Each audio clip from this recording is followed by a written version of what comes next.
Good evening, this is the Oscar expert here with Brother Bro. It's time for Golden Globe predictions. Final Golden Globe predictions. The Golden Globe nominations are on February 2nd. It's going to be probably a shit show, and we're going to predict what kind of show it will be. The stakes are so much higher this time. We do prediction videos all year, but this is the last opportunity we have to be right. And they're also the first major awards of the season. Not even the Critics' Choice is first this year.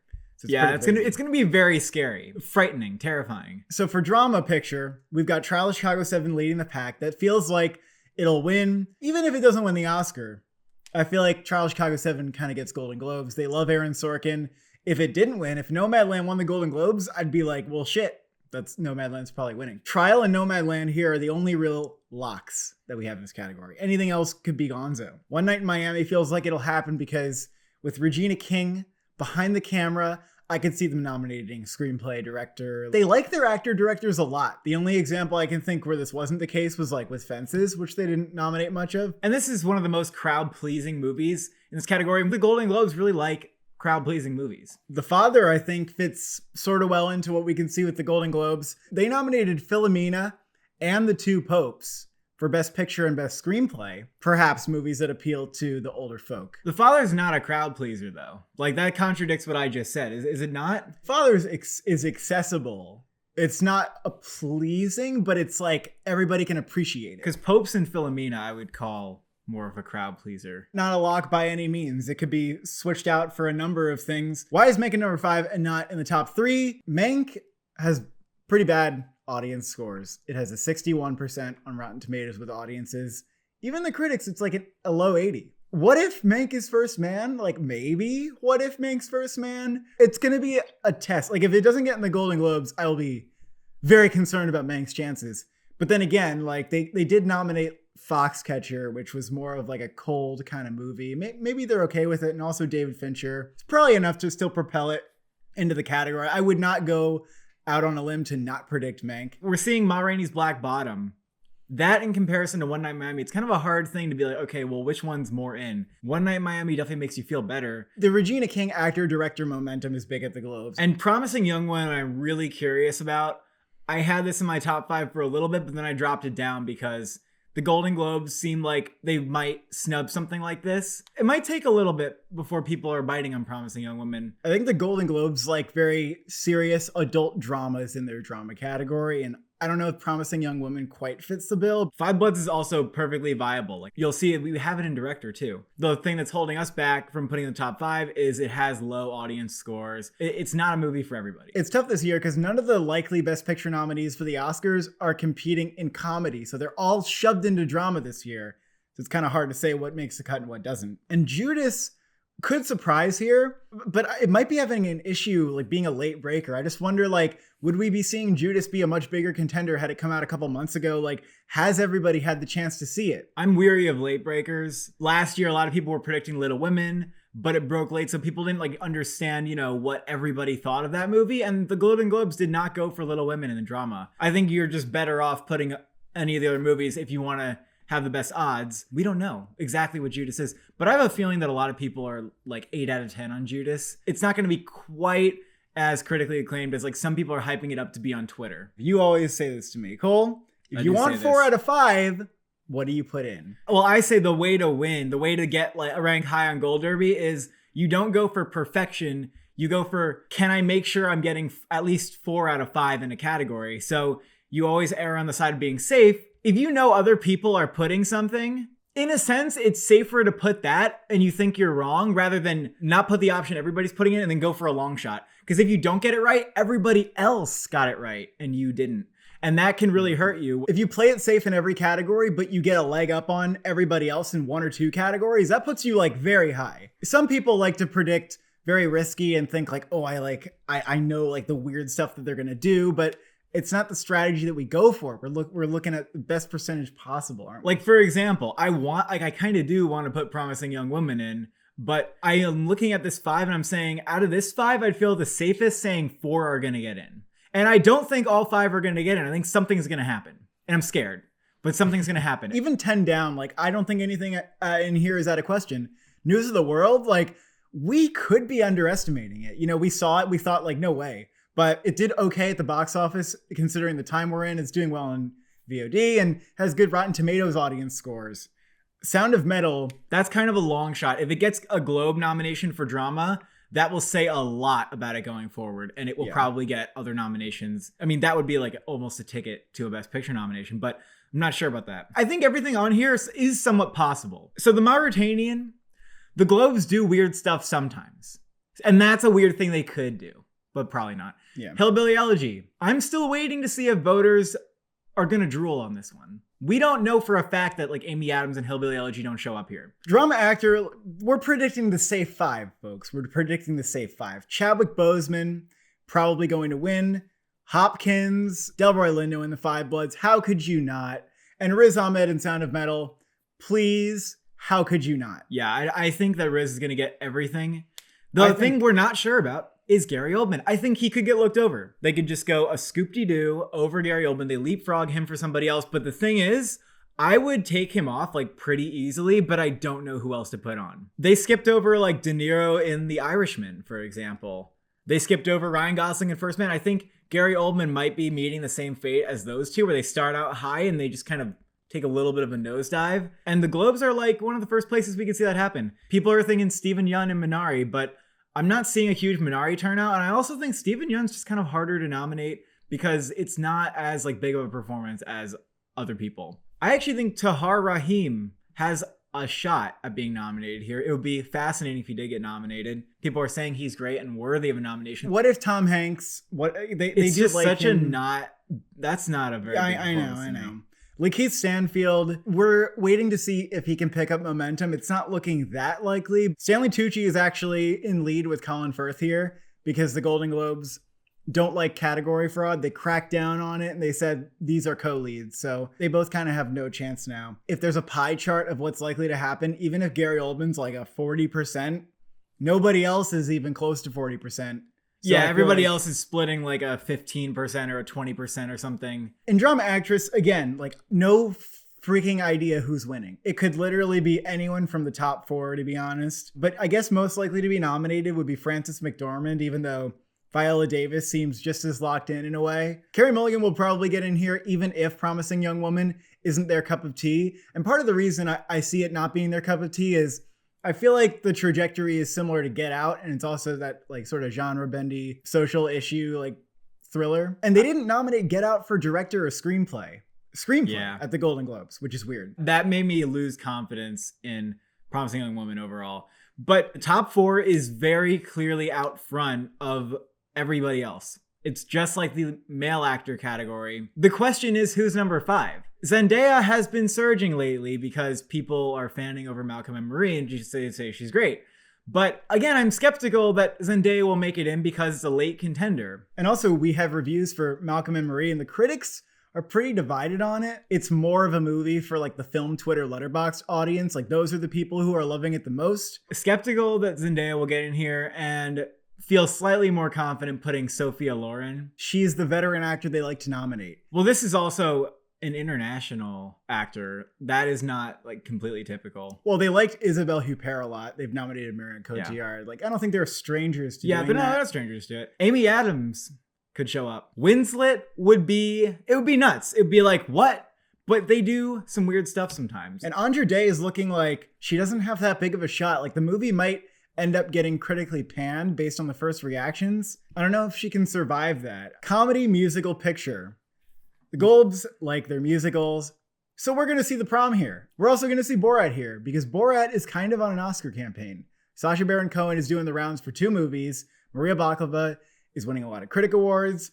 The movie's going to show up in actor and actress here, and it's going to get comedy picture. Yeah, locks. This is going to be 4 out of 5 for sure. And I think it very well might be 5 out of 5 for what we're predicting. But from like 3, 4, and 5, I'm not sure which one, if it is 4, would get snubbed. I'm scared that what you just said will become untrue and then it'll become cringy in the future. If this is a 3 out of 5 from what we're predicting, I would be terrified. I don't see how that could happen. It would be tragic because Palm Springs needs to happen. It's the best movie in the category. And if they didn't nominate it and they pull a big sick on it, I'm going to scream and throw a fucking fit. Palm Springs is great. And that would be disgusting. That would be like big sick level. I'm worried about Palm Springs a little bit.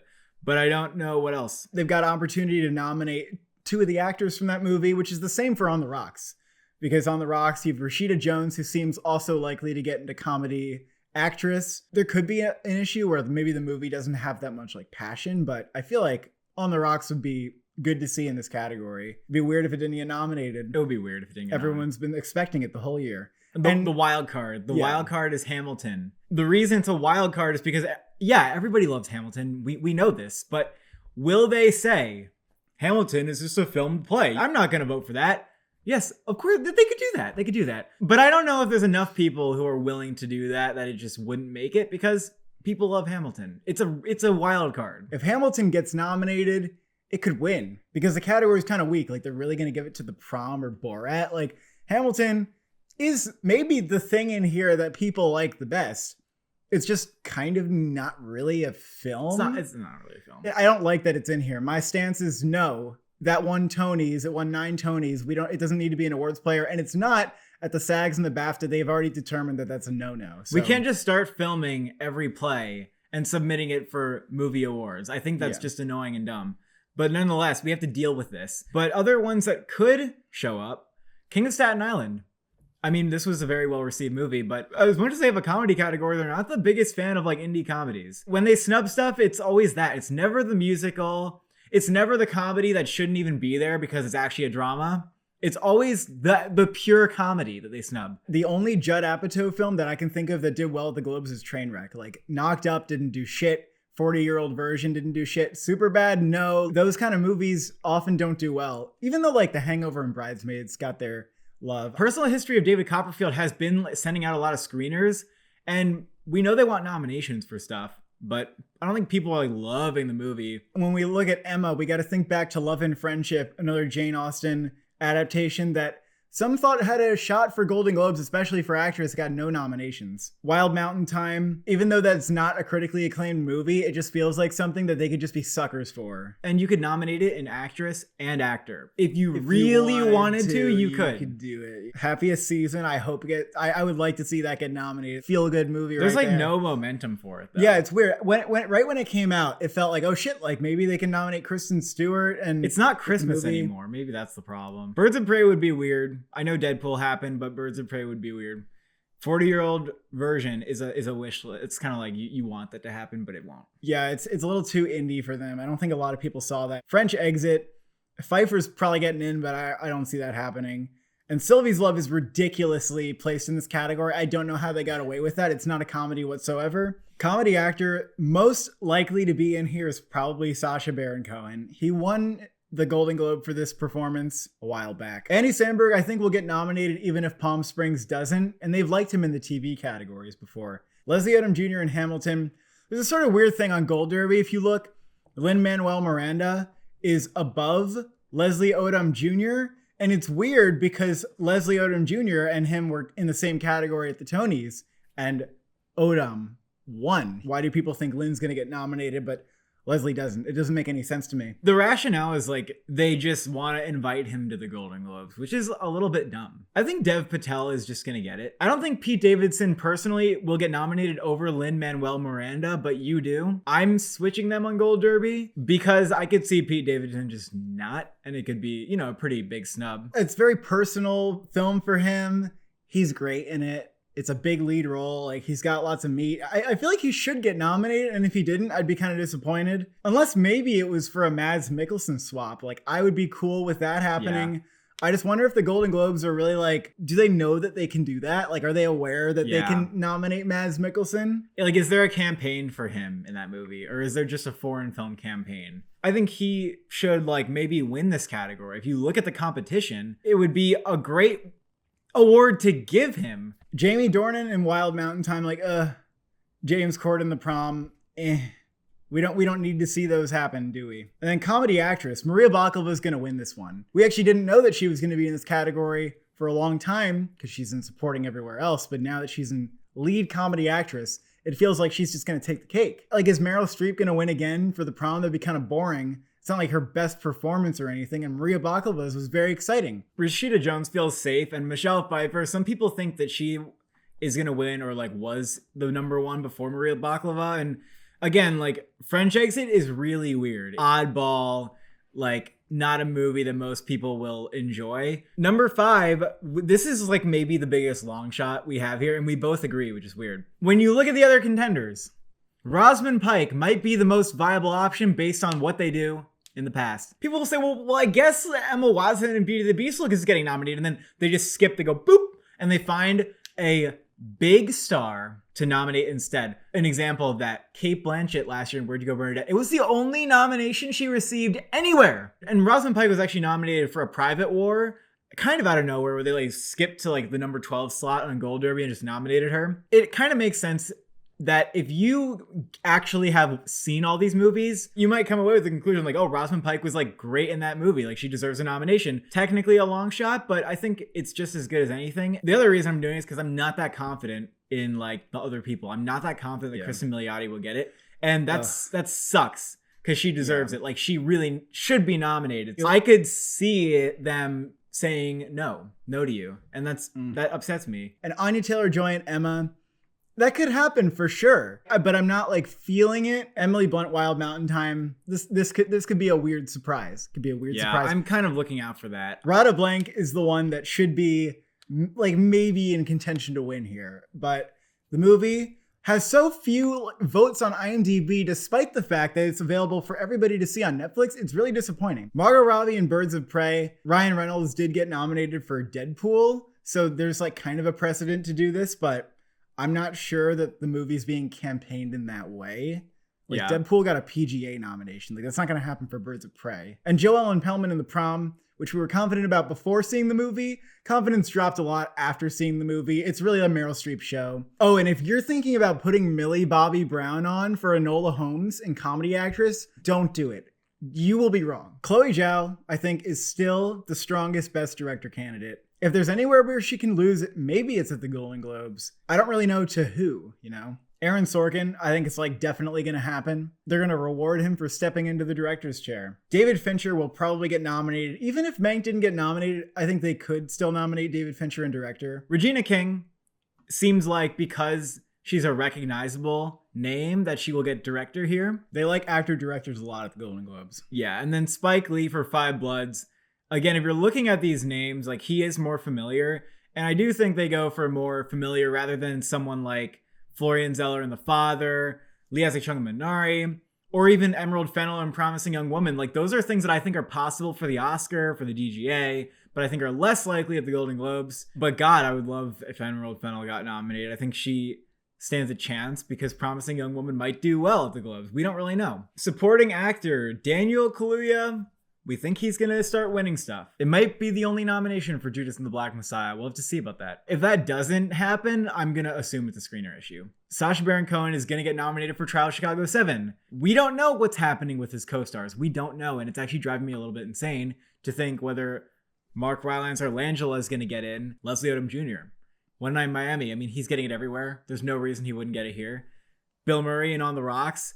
I don't even know if I'd picked him for the Oscar, but because On the Rocks is probably going to do well in comedy, I expect that he will be here. He is obviously super recognizable, very famous, and he gives a great performance in the movie. Down Until 9, like anything could get nominated in a lot of combinations too. So it's kind of frightening. What really shakes things up is that Kingsley Ben-Adir is being campaigned supporting actor because they said, no, you're not a lead. You're supporting like everybody else. I think it kind of hurts him because I wonder if he'd be getting nominated everywhere if he was being campaigned in this category elsewhere, but because he hasn't, like it just inherently has not built steam for him, and I wonder if people will be as likely to recognize him. When the Golden Globes make a category shakeup, they often follow through with it and they actually like nominate it. Like Rooney Mara being campaign and lead, like she actually got the lead nomination. When Alicia Vikander went lead for Danish Girl, they nominated her in lead for that, and then supporting for Ex Machina. When Christian Bale went lead for Big Short, they nominated him lead. So I actually think that they do have a history of following up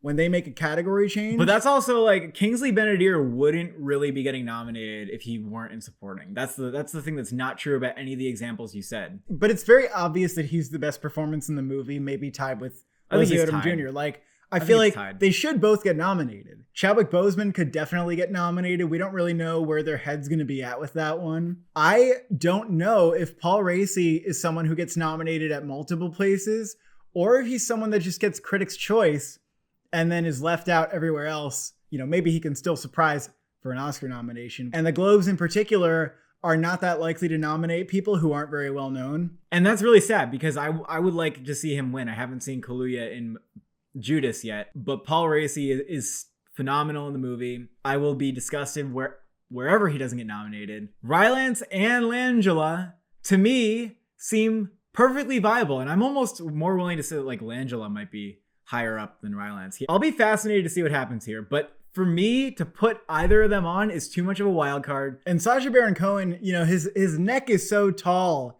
sticking out like a giraffe. And the other cast, maybe they're just little rhinos on the bottom. He is also perhaps physically taller, as he is a tall man. And I'm not saying that he's my personal favorite in the movie, but in terms of who's standing out to others, it seems like it's him because he's getting a ton of nominations and stuff. And he could win, too. He could win. Also, David Strathairn's like really high up right now. And I don't know if that's because people haven't changed their predictions in a while, but like don't put him on. He's not going to get nominated. Supporting actress.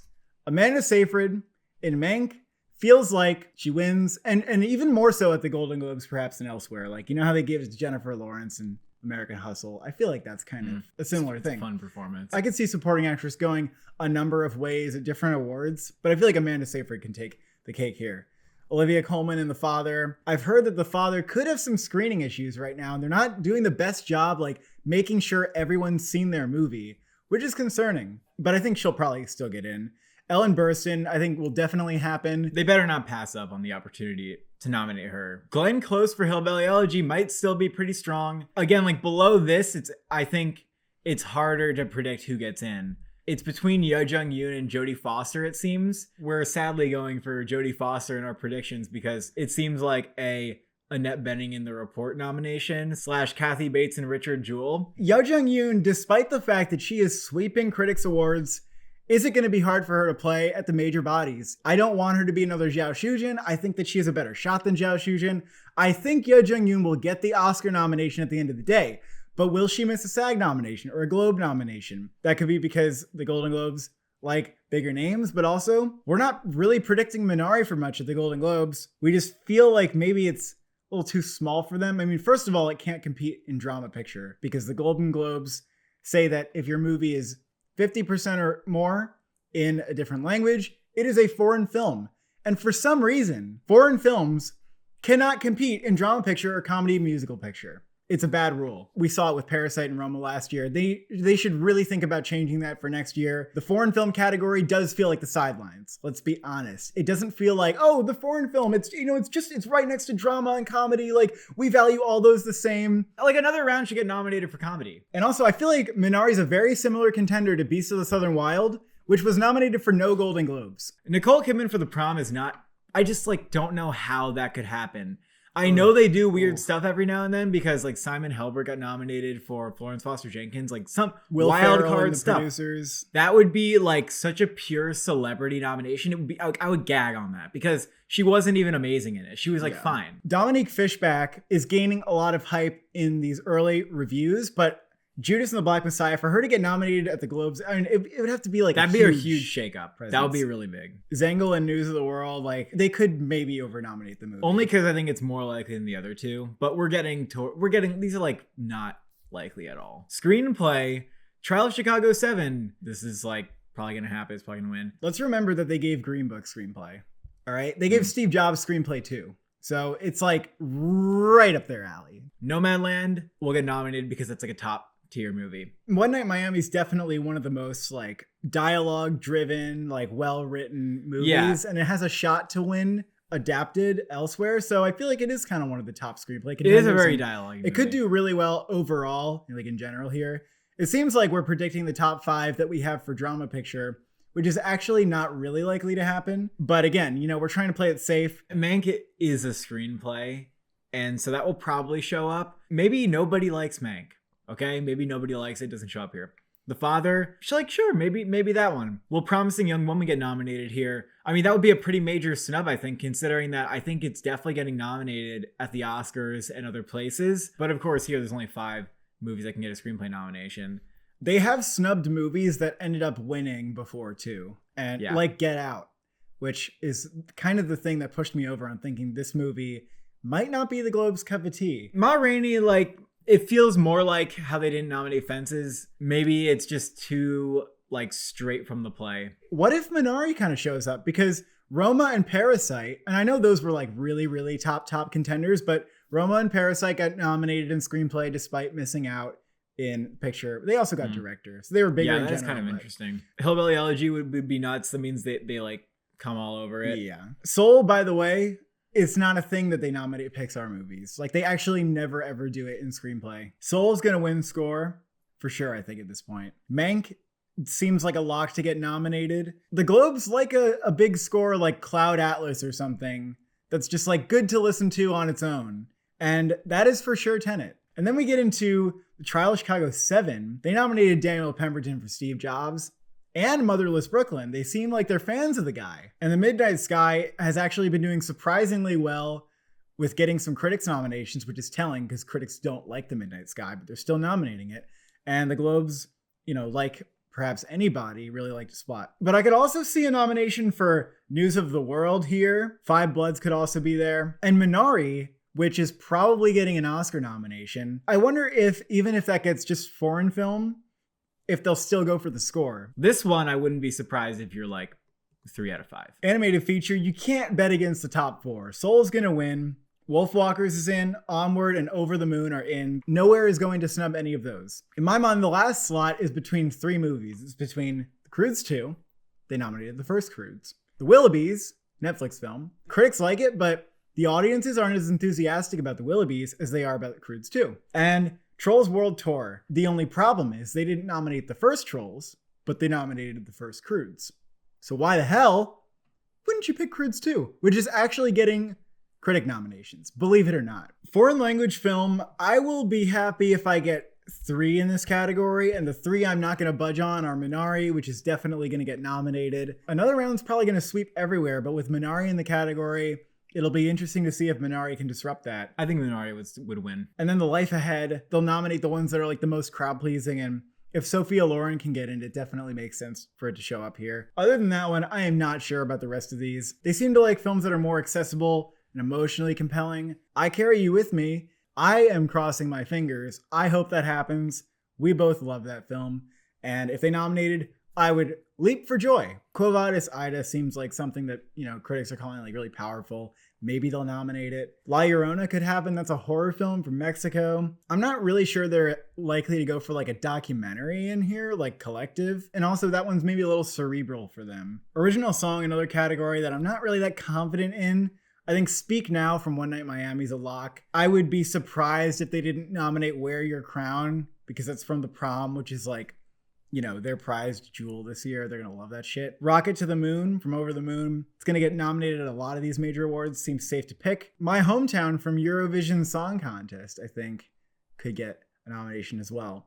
It's kind of a musical. I could see Trial of Chicago 7 getting a nomination just because, like, what if it has a great turnout? I don't really buy that Scene from The Life Ahead is as much of a lock for song as people think it is, because most of the reason they think it'll get nominated is because Diane Warren.